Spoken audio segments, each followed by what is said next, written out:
We are trapped in the shallows of the here and now. We are deaf to any echoes and numb to any resonances with anything beyond our present moment.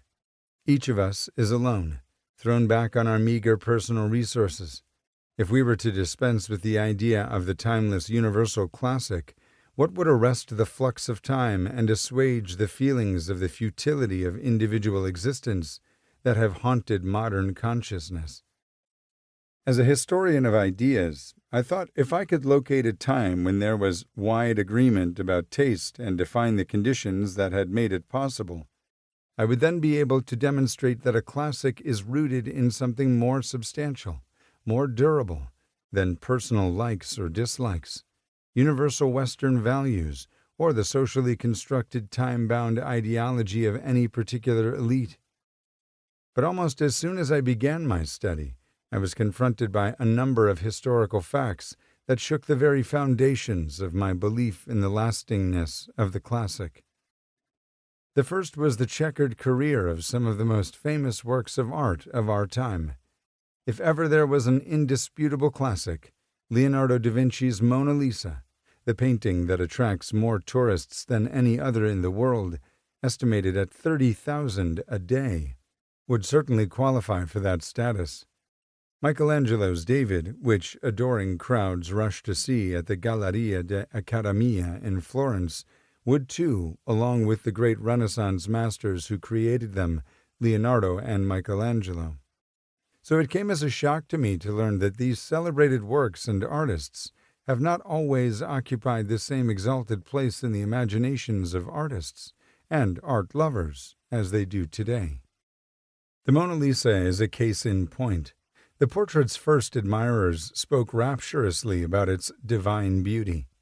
They were dazzled by Leonardo's prodigious powers of imitation, and the sitter's distinctive pose of crossed hands and turning body was widely imitated by portrait painters.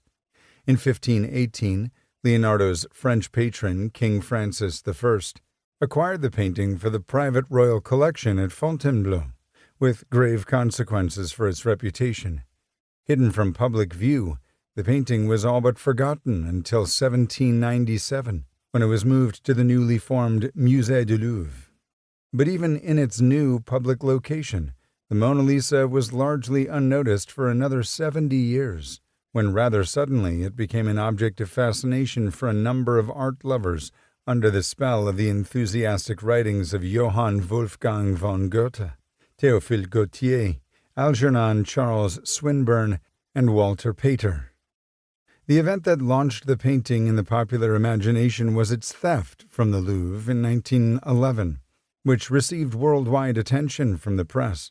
When it was recovered a few years later, the Mona Lisa became the most visited painting at the Louvre, and since that time, it has been reproduced more often and in more mediums than any other work of art.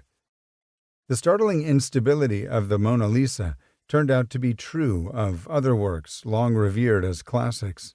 Before the middle of the 19th century, Michelangelo's most acclaimed sculpture was not his endlessly reproduced David, but his now neglected Moses in Rome.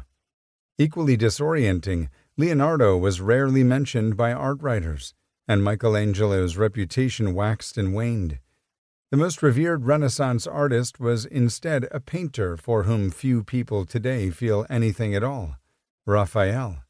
And this stunning shuffling of reputations extended to entire schools as well. The early Italian Renaissance painters, Giotto, Masaccio, Sandro Botticelli, Piero della Francesca, Andrea Mantegna, to name a few, so adored by modern art lovers, had fallen into oblivion for centuries, only to be rediscovered and given a second life by ardent admirers in the 19th century. But nothing was more unnerving to me than to learn that an entire class of art, Greco-Roman sculpture, had, after close to 400 years of the most passionate adulation, simply vanished from the modern imagination. To my great dismay, what I believed was written in stone was actually written in water. No doubt my disorientation came from my general knowledge of art history as a succession of national schools and styles, each with its exalted artists and masterpieces.